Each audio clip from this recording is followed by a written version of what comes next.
এটা প্রশ্ন হলো না পল্টনের বক্তৃতা হলো বুঝতে পারিনি। যে ব্রাহ্মণবাড়িয়ার একটা কালচারাল একটা জেলা, সেই জেলায় নাকি গান বাজনা সিনেমা নাকি বন্ধের মতোই। আজকে আপনার মাধ্যমে মাননীয় স্বরাষ্ট্রমন্ত্রীর কাছে প্রশ্ন, এই 6 মাসে মাননীয় স্বরাষ্ট্রমন্ত্রী law and order situation restore করতে পেরেছে কিনা? এই সরকার ক্ষমতা ফেব্রুয়ারি 17 তারিখ শপথ গ্রহণ করেছে। এর পূর্বের 6 মাসে ইন্টারিম গভর্নমেন্টের সময় প্রতিদিনে হত্যা হয়েছে, প্রতি মাসে হত্যার গড় ছিল 260 জন, যেটা বর্তমানে 311 জন।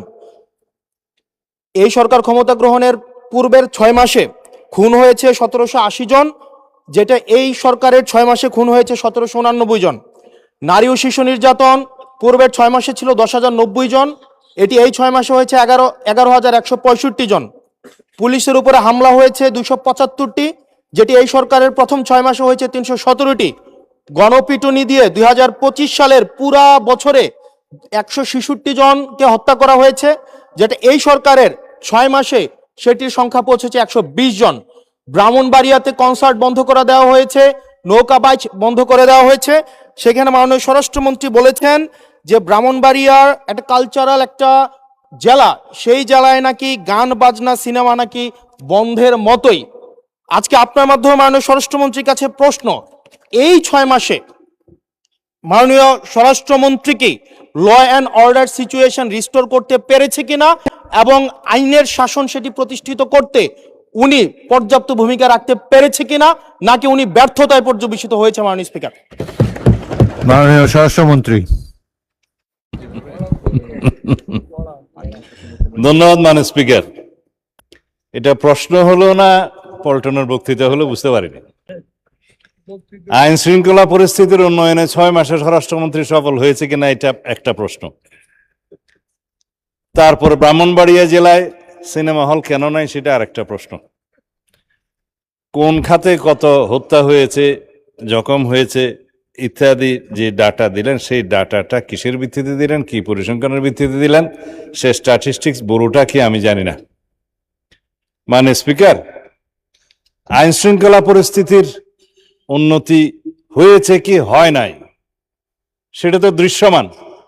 বাংলাদেশে আজ পর্যন্ত বর্তমান সরকার দায়িত্ব নেওয়ার পর থেকে এই মুহূর্ত পর্যন্ত যত হেনিয়াস ক্রাইম হয়েছে, অপরাধ সংগঠিত হয়েছে, 24 ঘন্টা 48 ঘন্টা ক্ষেত্র মতো 7 ঘন্টার ভিতরে অপরাধী গ্রেপ্তার হয়েছে,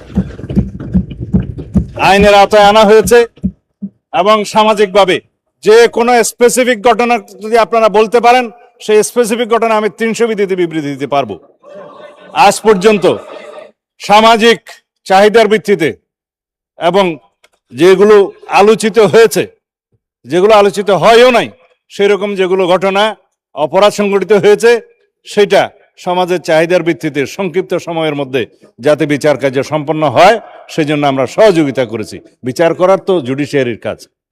এইভাবে রামিসা থেকে শুরু করে রংপুরের ইদানিং 4টা যে হত্যা হলো সেই পর্যন্ত সমস্ত কিছু দ্রুততম সময়ের মধ্যে এই পুলিশ বাহিনী, আইন শৃঙ্খলা রক্ষাকারী বাহিনী গ্রেফতার করতে সক্ষম হয়েছে এবং আইনের আওতায় নিয়ে এসছে।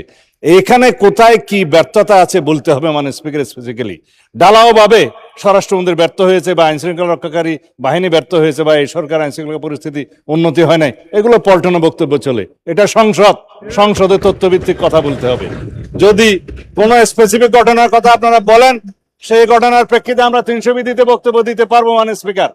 কিন্তু যদি কাগজ নিয়ে বলা হয় এতটা হত্যা হয়েছে, এতটা ঘুম হয়েছে, সেটা তো কিসের স্টেটমেন্ট আমরা জানি না। আমরা গতবারও সংসদে আমরা 300 বিধিতে বক্তব্য দিয়েছি, স্টেটমেন্ট দিয়েছি এবং সংসদের জেনারেল আলোচনার মধ্যেও বলেছি, ডাটা দিয়েছি। তার মধ্যে আমরা প্রত্যেকটা পরিসংখ্যান করে প্রত্যেকটা অপরাধ ভিত্তিক চিত্র আমরা তুলে ধরেছিলাম। তখন কেউ বলতে পারে না মানে স্পিকার।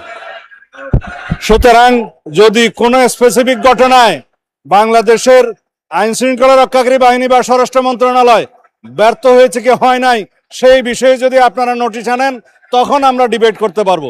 ধন্যবাদ মাননীয় স্পিকার।